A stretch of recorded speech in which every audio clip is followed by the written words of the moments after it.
Hi ನಮಸ್ಕಾರ ಎಲ್ರಿಗೂ welcome back to Sandhya Ravi blogs. ನವರಾತ್ರಿಯಲ್ಲಿ 3ನೇ ದಿನ ಬರುವಂತಹ ಚಂದ್ರಘಂಟ ಅನ್ನೋ ದೇವಿಯ ಮೇಕೋವರ್ ಮಾಡಿದ್ದು ಹರ್ಷಿತಾ ಅನ್ನೋ ಪುಟಾಣಿಗೆ. ಈ ಪುಟಾಣಿಗಳೆಲ್ಲ ಯಾರೂ ನಾನು ಮುಂಚೆ ನೋಡಿರಲಿಲ್ಲ. ನಮ್ಮ ಮನೆ ಹತ್ರ ಇರೋರು ನೈಬರ್ ಒಬ್ಬರು ಇವ್ರನ್ನೆಲ್ಲರೂ ಪರಿಚಯ ಮಾಡಿಕೊಟ್ಟಿದ್ದು. ಹಾಗಾಗಿ ನಾನು ಯಾರನ್ನೂ ಇವ್ರನ್ನ ಮುಂಚೆ ನೋಡಿರಲಿಲ್ಲಲ್ಲ. ಸೊ ಹಾಗಾಗಿ ಎಲ್ಲ ಅವ್ರವ್ರ ಪೇರೆಂಟ್ಸು ಅವ್ರವ್ರ ಮಕ್ಕಳ ಫೋಟೋಸ್ನ ಕಳಿಸಿದ್ರು. ಈ ಮಗು ಫೋಟೋ ಕಳಿಸಿದಾಗ ಅವ್ರ ಮಮ್ಮಿ ಮೆನ್ಷನ್ ಮಾಡಿ ಹೇಳಿದ್ದು ಅಂದರೆ, ನನ್ನ ಮಗಳು ಸ್ವಲ್ಪ ಕಪ್ಪಿದ್ದಾಳೆ, ನಿಮಗೆ ಓಕೆನಾ ಅಂತ ಕೇಳಿದ್ರು. ಈ ವಿಷಯ ನಾನು ಏನಕ್ಕೆ ಪಿನ್ ಪಾಯಿಂಟ್ ಮಾಡಿ ಹೇಳ್ತಾ ಇದ್ದೀನಿ ಅಂತಂದರೆ, ಕೆಲವೊಬ್ರು ಇರ್ತಾರೆ ಮಕ್ಕದ ಬಣ್ಣ ನೋಡಿ ಫ್ರೆಂಡ್ಶಿಪ್ ಮಾಡೋದು, ಬ್ಯಾಂಕ್ ಬ್ಯಾಲೆನ್ಸ್ ನೋಡಿ ಫ್ರೆಂಡ್ಶಿಪ್ ಮಾಡೋದು, ಅವ್ರ ಹತ್ರ ಇರೋ ಸ್ಟೇಟಸ್ ನೋಡಿ ಫ್ರೆಂಡ್ಶಿಪ್ ಮಾಡೋದು. ಯಾವುದೂ ಇಲ್ಲ ಅಂತಂದರೆ ಅಟ್ಲೀಸ್ಟ್ ಅವರಿಂದ ಏನಾದರೂ ಲಾಭ ಬರ್ತಿದೆಯಾ, ಇಲ್ಲಾಂದರೆ ಅವರಿಂದ ಏನಾದರೂ ಉಪಯೋಗ ಇದ್ದರೆ ಮಾತ್ರ ಅವ್ರನ್ನ ಸ್ನೇಹ ಮಾಡೋದು, ಅವ್ರನ್ನ ಜೊತೇಲಿ ಇಟ್ಕೊಂಡು ಓಡಾಡೋದು, ಇದೆಲ್ಲ ಮಾಡ್ತಾ ಇರ್ತಾರೆ.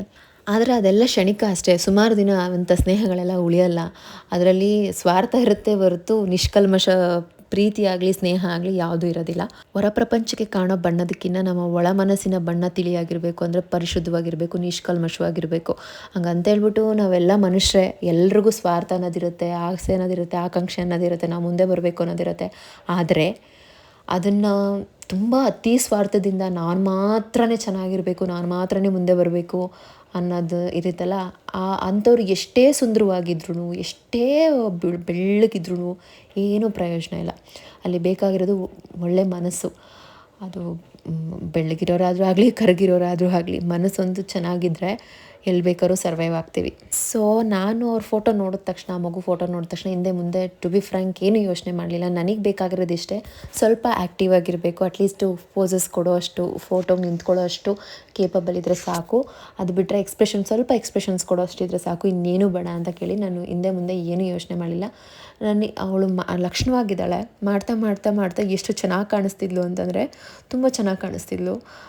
ಆ್ಯಕ್ಚುಲಿ ಬೆಳ್ಳಗಿರೋರ್ಗೆ ಮೇಕಪ್ ಮಾಡೋದಕ್ಕಿಂತ ಚಾಕ್ಲೇಟ್ ಕಲರ್ ಇರೋರಿಗೆ ಮೇಕಪ್ ಮಾಡಿದ್ರೆ ತುಂಬಾ ಚೆನ್ನಾಗಿ ಕಾಣುತ್ತೆ. ಜುವೆಲ್ಸ್ ಕೂಡ ಅಷ್ಟೇ, ತುಂಬ ಬೆಳ್ಳಗಿರೋರು ಹಾಕ್ಕೊಳ್ಳೋದಕ್ಕಿಂತ ಈ ಡಸ್ಕಿ ಸ್ಕಿನ್ ಇರ್ತಾರಲ್ಲ, ಚಾಕ್ಲೇಟ್ ಸ್ಕಿನ್ ಇರ್ತಾರಲ್ಲ, ಅವ್ರು ಹಾಕ್ಕೊಂಡ್ರೆ ಎಷ್ಟು ಲಕ್ಷಣವಾಗಿರ್ತಾರೆ ಗೊತ್ತಾ. ಅದೆಲ್ಲ ಗಾಡ್ ಗಿಫ್ಟು. ನಾನು ಹೇಳ್ದಾಗೆ ಮನಸ್ಸಿರಬೇಕು. ಬಿಡಿ, ನಾವು ಮಕ್ಕಳ ಬಗ್ಗೆ ನಾನು ಇಷ್ಟೊತ್ತು ಮಾತಾಡಿದ್ದು ಮಕ್ಕಳ ಬಗ್ಗೆ ಎಲ್ಲ ಜನ್ರಲ್ ಟಾಕ್ ನಾನು ಮಾತಾಡಿದ್ದು. ಬಟ್ ಈ ಮಗು ಬಗ್ಗೆ ಹೇಳಬೇಕು ಅಂತಂದರೆ ನಿಜವಾಗ್ಲೂ ಮೇಕಪ್ ಆಗ್ತಾ ತುಂಬ ಲಕ್ಷಣವಾಗಿ ಕಾಣಿಸ್ತಿದ್ಲು. ವಿತೌಟ್ ಮೇಕಪ್ಪು ಅವಳು ತುಂಬ ಲಕ್ಷಣವಾಗಿದ್ದಾಳೆ. ಅವ್ರ ಮಮ್ಮಿಗೂ ಅವ್ರ ಮಗಳ ಬಗ್ಗೆ ತುಂಬ ಹೆಮ್ಮೆ ಇದೆ. ತುಂಬ ಆ್ಯಕ್ಟಿವ್ ಆಗಿರ್ತಾಳಂತೆ. ಆಮೇಲೆ ಡ್ಯಾನ್ಸ್ ಕ್ಲಾಸ್ಗೆಲ್ಲ ಹಾಕಿದ್ದಾರೆ. ಎಕ್ಸ್ಪ್ರೆಷನ್ ವೈಸು ತುಂಬಾ ಚೆನ್ನಾಗಿ ಕೊಟ್ಟಳು. ನಂಗೆ ತುಂಬ ಗೋಳು ಹೊಯ್ಕೊಳ್ಳಲಿಲ್ಲ. ಹೇಳ್ದಷ್ಟು ನೀಟಾಗಿ ಎಷ್ಟು ಬೇಕೋ ಅಷ್ಟು ಗಾಂಭೀರ್ಯದಿಂದ ನೀಟಾಗಿ ಎಕ್ಸ್ಪ್ರೆಷನ್ಸ್ನ ಕೊಡ್ತಿದ್ಲು. ನನಗೆ ಮೇನ್ ಬೇಕಾಗಿದ್ದದು. ಹಾಗೆ ಈಗ ನೀವು ಕೂಡ ನೋಡ್ತಿದ್ದಾರೆ ಮೇಕಿಂಗ್ ವಿಡಿಯೋ ನಾನು ಪ್ಲೇ ಮಾಡ್ತಿದ್ದೀನಿ. ನಿಮಗೂ ಎಷ್ಟು ಡಿಫ್ರೆನ್ಸ್, ಎಷ್ಟು ಚೆನ್ನಾಗಿ ಕಾಣಿಸ್ತಿದ್ದಾಳೆ. ಈ ಕಣ್ಣಂತೂ ತುಂಬ ಚೆನ್ನಾಗಿತ್ತು. ಆ ಮಗುದು ತುಂಬ ಚೆನ್ನಾಗಿ ಕಾಣಿಸ್ತಿದ್ಲು. ಹಾಗೆ ನಾನು ಹಿಂದಿನ ವೀಡಿಯೋದಲ್ಲಿ ಹೇಳ್ದೆ ಹಾಗೆ ಮನೇಲೇ ಸಿಂಪಲ್ಲಾಗಿ ಫೋಟೋಶೂಟ್, ಅಂದರೆ ನನ್ನ ಫೋನಲ್ಲೇ ನಾನು ವೀಡಿಯೋಸ್ನ ಮತ್ತು ಫೋಟೋಸ್ನ ನನಗೆ ಎಷ್ಟು ಬೇಕಾಗುತ್ತೋ ಅಷ್ಟು ನಾನು ತಗೊಂಡು ಲಾಸ್ಟಲ್ಲಿ ಮತ್ತೆ ಫೋಟೋ ಸ್ಟುಡಿಯೋಗೆ ಹೋಗ್ತಾಯಿದ್ವಿ. ಸೊ ಹಂಗಾಗಿ ಎಲ್ಲ ತಯಾರಿ ಆಯಿತು. ಇನ್ನು ನವರಾತ್ರಿಲಿ 3ನೇ ದಿನ ಬರುವಂಥ ದೇವಿನ ಚಂದ್ರಘಂಟ ಅನ್ನೋ ರೂಪದಲ್ಲಿ ನಾವೆಲ್ಲರೂ ಆರಾಧಿಸ್ತೀವಿ. ಚಂದ್ರಘಂಟ ಅನ್ನೋ ಹೆಸರು ಹೇಗೆ ಬಂತು ಅನ್ನೋದು ಹೇಳೋದಾದರೆ, ಪಾರ್ವತಿ ಘೋರ ತಪಸ್ಸನ್ನು ಮಾಡಿ ಶಿವನನ್ನು ಹೋಲಿಸ್ಕೋತಾರೆ. ಆಗ ಶಿವ ಪಾರ್ವತಿಯ ಮದುವೆ ನಿಶ್ಚಯ ಆಗತ್ತೆ. ಆ ಸಭೆಗೆ ಎಲ್ಲ ದೇವತೆಗಳು, ಎಲ್ಲ ರಾಜ ಮಹಾರಾಜರು ಬಂದಿರ್ತಾರೆ. ಪಾರ್ವತಿ ಕೂಡ ತುಂಬ ಲಕ್ಷಣವಾಗಿ, ತುಂಬ ಮುದ್ದಾಗಿ, ತುಂಬ ಚೆನ್ನಾಗಿ ಅಲಂಕಾರ ಮಾಡಿಕೊಂಡು ಶಿವನನ್ನು ಕಾಯ್ತಾ ಕೂತಿರ್ತಾರೆ. ಆಗ ಶಿವ ಮಾತ್ರ ತನ್ನ ಮೈಗೆಲ್ಲ ಭಸ್ಮವನ್ನು ಧರಿಸ್ಕೊಂಡು, ತಲೆ ಜಡೆಯೆಲ್ಲ ಬಿಟ್ಕೊಂಡು ನೃತ್ಯ ಮಾಡ್ತಾ ಬರ್ತಾ ಇರ್ತಾರಂತೆ. ಅದನ್ನು ನೋಡಿ ಪಾರ್ವತಿ ತಾಯಿಗೆ ತುಂಬ ಗಾಬರಿಯಾಗಿ ಮೂರ್ಛೆ ಹೋಗ್ಬಿಡ್ತಾರೆ. ಪಾರ್ವತಿ ಈಗ ಶಿವನ ಅವತಾರವನ್ನು ಹೇಗಾದರೂ ಮಾಡಿ ಬದಲು ಮಾಡಬೇಕು ಅಂತ ಮನಸ್ಸಲ್ಲಿ ಅಂದ್ಕೊಂಡು, ಪಾರ್ವತಿಗೆ ಶಿವ ಹೇಗಿದ್ರೂ ಚಂದಾನೆ, ಆದರೆ ತನ್ನ ತಾಯಿಗೋಸ್ಕರ ಶಿವ ಬದಲಾಗಬೇಕಾಗಿರುತ್ತೆ, ಅಂದರೆ ಬದಲಾದ ರೂಪದಲ್ಲಿ ಬರಬೇಕಾಗಿರುತ್ತೆ.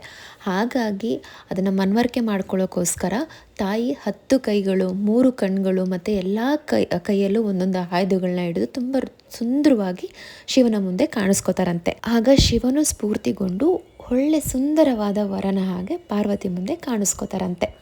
ಆಗ ಶಿವ ಪಾರ್ವತಿಯ ಕಲ್ಯಾಣ ಮಹೋತ್ಸವ ನಡೆಯುತ್ತೆ. ಆಗ ಪಾರ್ವತಿಗೆ ಶಿವನ ನೆತ್ತಿ ಮೇಲಿದ್ದ ಅರ್ಧ ಚಂದ್ರ ತುಂಬಾನೇ ಇಷ್ಟ ಆಗತ್ತಂತೆ. ಆಗ ಪಾರ್ವತಿಯು ಕೂಡ ಅರ್ಧ ಚಂದ್ರನ ತನ್ನ ನೆತ್ತಿಯ ಮೇಲೆ ಧರಿಸ್ತಾರೆ. ಹಾಗಾಗಿ ಪಾರ್ವತಿಗೆ ಇನ್ನೊಂದು ಹೆಸರು ಬಂದಿದ್ದು ಚಂದ್ರಘಂಟ ಅಂತ ಹೇಳ್ತಾರೆ. ಸೊ ಇದಿಷ್ಟು ಚಂದ್ರಘಂಟ ದೇವಿಯ ಬಗ್ಗೆ ನನಗೆ ಗೊತ್ತಿರೋವಂಥ ಇನ್ಫಾರ್ಮೇಷನ್ ನಿಮ್ಗೆ ಹೇಳಿದ್ದೀನಿ. ಅಗೇನ್ ತಪ್ಪಿದ್ರೆ ಕ್ಷಮೆ ಇರಲಿ, ಇಲ್ಲ ಅಂದರೆ ಒಂದು ಲೈಕ್ ಬರಲಿ. ಸ್ಮೈಲ್.